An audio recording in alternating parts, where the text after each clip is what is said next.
सभी साथियों को नमस्कार।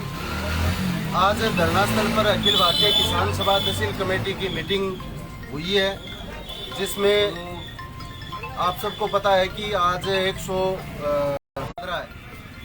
इस दौरान हमने लगातार पड़ाव, रात दिन के पड़ाव भी डाले हैं। घेरा डालो डेरा डालो कार्यक्रम भी किया। 28 अप्रैल को रास्ता जाम करने का आंदोलन भी हमारे द्वारा किया गया है। हमें कलेक्टर ने भी आश्वासन दिया था कि 15 दिन के अंदर अंदर हम आपको क्रॉप कटिंग रिपोर्ट दे देंगे।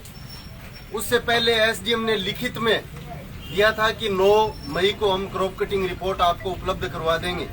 उसके बाद में 13 मई को जब जयपुर के अंदर एग्रीकल्चर कमिश्नर कान्हाराम के यहाँ जब मीटिंग हुई, उन्होंने कहा कि 15 दिन के अंदर अंदर हम आपको क्लेम दे देंगे। और जब सारे टाइम लिमिट इनके पूरे हो गए, तब इन्होंने ये कहा कि हम क्लेम सेटल होने के बाद ही क्रॉप कटिंग रिपोर्ट दे सकते हैं, क्योंकि भारत सरकार ने क्रॉप कटिंग रिपोर्ट देने पे रोक लगा रखी है। भारत सरकार ने जो विधानसभा क्वेश्चन कामेड़ बलवान पुनिया का था, उसमें भी उन्होंने स्पष्ट ये कह रखा है कि crop cutting report claim settle होने से पहले नहीं देनी चाहिए। हालांकि ये कोई नियम नहीं है। उसके बावजूद अब क्लेम जब सेटल हो गया, उसके बावजूद क्रॉप कटिंग रिपोर्ट राजस्थान सरकार दे नहीं रही है। पिछले 3 दिनों से आज राजगढ़ में रात और दिन का 11 जुलाई से पड़ाव चल रहा है। वहाँ जो वार्ता हुई है, उसके बाद में पहले 10 तारीख को उन्होंने कहा है कि आप पड़ाव को स्थगित करो, हमको प्रयास कर रहे हैं। तब कलेक्टर और एसडीएम दोनों कह रहे थे आपको कल क्रॉप कटिंग रिपोर्ट उपलब्ध करवा दी जाएगी।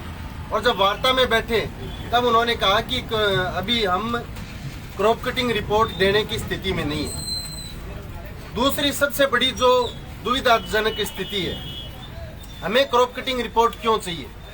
हमें क्रॉप कटिंग रिपोर्ट इसलिए चाहिए कि फसलवार मूंग, मोट, गुआर, बाजरी में कितना खराबा था और किस पटवार हल्के का कितना क्लेम बढ़ रहा है, कितना आया है, इसका हम आंकलन उस रिपोर्ट के बगैर नहीं कर सकते। इन्होंने क्या किया है?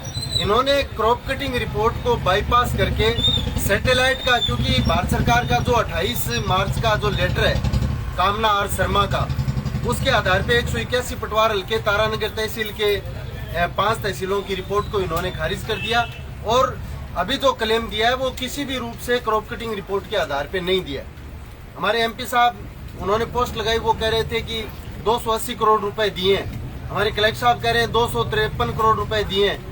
एसडीएम साहब कल कह रहे थे 263 करोड़ रुपए दिए हैं। अभी कितने रुपए दिए हैं, किस मापदंड के अनुसार दिए हैं, ये किसी को पता नहीं है। परसों जब राजगढ़ में बीमा कंपनी के 4 अधिकारी आए हुए थे, हमने पूछा कि किस पटवार हल्के का फसलवार कितना आपने क्लेम दिया है, कितना विवरण है, उसका आप ब्यौरा पेश करो, तो वो भी असक्षम थे पेश करने में।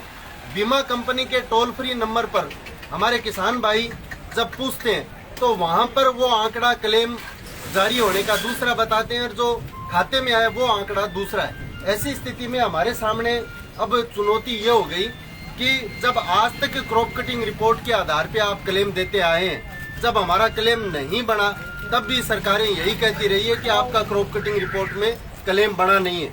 आप देखिए, प्रधानमंत्री फसल बीमा योजना 2016 में शुरू हो गई थी।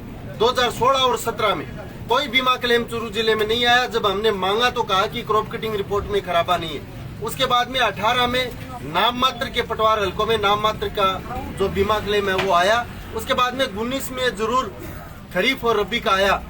20 खरीफ में हमारा बिल्कुल भी क्लेम नहीं आया। वो भी आधार नहीं आने का आधार भी क्रॉप कटिंग रिपोर्ट रही है। तो सरकार आज जब किसान का क्लेम चूरू जिले में जो कुल बीमित राशि है 1350 करोड़ रुपए, उसका लगभग 700-800 करोड़ रुपए बढ़ रहा है, उसको 253, 263 या 280 करोड़ रुपए दे करके किसान के साथ बहुत बड़ा धोखा करने का प्रयास कर रही है। तो हम क्रॉप कटिंग रिपोर्ट लेने के लिए मैं तमाम साथियों से अपील करता हूं कि कल आप गांव वाइज आप अपने गांव से यहां पे उपस्थिति भागीदारी सुनिश्चित करके धरना स्थल के ऊपर प्रधानमंत्री और मुख्यमंत्री का दोपहर 1 बजे पुतला दहन करेंगे। तो आप यहां पहुंचेंगे और 16 तारीख को सुबह 8 बजे से जहां 5 तहसीलों में जो प्रभावित किसान हैं सरकार के सैटेलाइट के निर्णय की वजह से, वो अनिश्चितकालीन चक्का जाम क्रॉप कटिंग रिपोर्ट देने की मांग को लेकर के करने जा रहे हैं। तो जिसको लेकर के रैयतुंडा जो फांटा है वहाँ पे हमने जिम्मेदारी तय की है।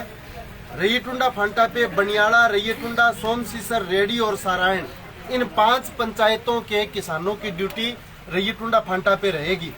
उसके बाद अगला हमारा जो सरदारसर और तारानगर का हाईवे है, उसमें हमारा चक्का जाम का बिंदु रहेगा बुचावास। यहाँ पे ड्यूटी है कोयना, तोगावास, भालेरी, गाजवास और कुंदरास। उसके बाद आनंद सिंहपुरा में आनंद सिंहपुरा, खरतवासिया और ढाणी कुमारान, इन 3 पंचायतों की ड्यूटी है। उसके बाद हमारा चक्का जाम का बिंदु है राजपुरा। तो यहाँ पे राजपुरा, सात्यूं, अडियाल और जाड़सर, इन गांवों की ड्यूटी है। उसके बाद में बनेण में नेठुआ, पंडरेऊ ताल, जोथड़ा, बाएं, जाड़सर, काड़वास, दीरवास, बड़ा और सावा, इन पंचायतों की ड्यूटी बनेण में रहेगी। ददरेवा जो हमारे चक्का जाम का बिंदु है, यहाँ पे अड़ाइला और चंगोई, इन दोनों पंचायतों के किसानों की ड्यूटी यहाँ पे रहेगी। और डिंगी पंचायत की ड्यूटी डोकुआ में जो चक्का जाम का स्थल हमने तय किया है वहाँ पे रहेगी। तो सभी किसान साथी, सभी नौजवान, इन तमाम चक्का जाम के जो पॉइंट तय किए गए, इसके साथ साथ राजगढ़ में डोकुआ और ददरेवा के अलावा सिद्धमुख में चक्का जाम का बिंदु तय किया है, लसेड़ी में तय किया है, बैरासर बड़ा में तय किया है और अमीरवास में तय किया है। इन तमाम बिंदुओं के ऊपर चक्का जाम किया जाएगा। मैं जहाँ तक समझता हूँ परेशानी कुछ लोगों की होगी, तो मेरा तमाम साथियों से निवेदन है कि जो साथी अपनी निजी यात्रा को 16 तारीख को टाल सकते हैं वो टालें। जिन बच्चों के परीक्षाएं हैं वो अपना प्रवेश पत्र लेके आए। हमारे आंदोलनकारी साथी आपको परीक्षा के सेंटर तक पहुंचने की जिम्मेदारी सुनिश्चित करेंगे। जो बीमार लोग हैं अपने निजी वाहनों से डॉक्टर को दिखाने के लिए जा रहे हैं, तो वो अपने इलाज की पर्ची है, वो साथ जांच और इलाज की पर्ची हर संभव अगर आप साथ रख सकते हैं तो वो लेके आएँ।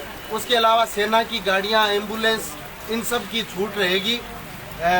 अगर शादी की दूल्हे की कोई गाड़ी है या बात सूचक या सामाजिक कार्य दूसरे कांड मोकांड के कोई हैं, उनकी भी छूट रहेगी। बाकी पूरी तरह चक्का जाम सुबह 8 बजे शुरू होगा और सरकार द्वारा क्रॉप कटिंग रिपोर्ट जारी नहीं करने तक ये जारी रहेगा। निश्चित रूप से आज कल हमने ये आह्वान कर दिया था, आज फिर आह्वान कर रहे हैं। इसके बावजूद अगर किसी साथी को परेशानी होती है तो इसके लिए हमारे किसान जिम्मेवार नहीं है। हमारा किसान पिछले 29 दिनों से लगातार क्रॉप कटिंग रिपोर्ट को सार्वजनिक करने की मांग को लेकर लगातार संघर्ष कर रहा है, लड़ रहा है। इसके लिए अगर जिम्मेवार है तो हमारा जिला प्रशासन, हमारे प्रदेश की सरकार और केंद्र की सरकार और हमारे जनप्रतिनिधि हैं जो कान में तेल डाल करके बैठे हैं, किसान की बात को सुन नहीं रहे हैं। हमने 20 जून को चक्का जाम का कार्यक्रम तय किया था, लेकिन वो जिला प्रशासन के आश्वासन पे कि हम 15 दिन बाद कोई ना कोई स्थिति ऐसी आ जाएगी कि हम आपको शायद क्रॉप कटिंग रिपोर्ट दे पाएंगे, हम आपकी आपत्तियों के बिंदु के ऊपर जांच करेंगे। इनके ऊपर आम जनता की सुविधा के मद्देनजर और प्रशासन के आश्वासन के मद्देनजर हमने वो चक्का जाम स्थगित किया था। प्रशासन अपने वादे से मुकर चुका है। राजस्थान सरकार और भारत सरकार अधिसूचना जो भारत सरकार की जो रिवाइज गाइडलाइन है उसमें स्पष्ट प्रोविजन है, क्लेम सेटल होने के बाद में क्रॉप कटिंग रिपोर्ट के डाटा को आप नहीं रोक सकते। और राजस्थान सरकार की अधिसूचना में स्पष्ट प्रावधान है। उन दोनों को नजरअंदाज करके अपनी मनमानी सिर्फ और सिर्फ बीमा कंपनियों को लाभ पहुंचाने के लिए, उनकी तरफदारी करने के लिए कर रही है, जिसको इस इलाके का किसान किसी भी सूरत में सहन नहीं करेगा। इसलिए आप इस आंदोलन में सहयोग दें, हमारा साथ दें, किसानों के साथ आए। एक नई परंपरा जो बहुराष्ट्रीय पूंजीवादी कंपनियों के पक्ष में सरकारें जो अपनाना चाह रही है उसका विरोध करें। आज तक जो क्लेम का फैसला हुआ वो सैटेलाइट से हुआ है, जो क्लेम आया वो भी क्रॉप कटिंग से हुआ है, जो क्लेम आया वो भी क्रॉप कटिंग से आया, जो नहीं आया वो भी क्रॉप कटिंग की वजह से नहीं आया। ये सैटेलाइट जैसी टेक्निकल चीज जिसका कोई प्रैक्टिकली मायने नहीं है, उसको हम खेती में लागू नहीं होने देंगे। इस बात का हमारा संघर्ष है। आप सभी साथी इस संघर्ष में अपनी निर्णायक भूमिका निभाएंगे। इन सब के साथ आप सबको पुनः बहुत बहुत धन्यवाद, नमस्कार। 16 तारीख को आप सारे साथी इस संघर्ष के मैदान में आएंगे।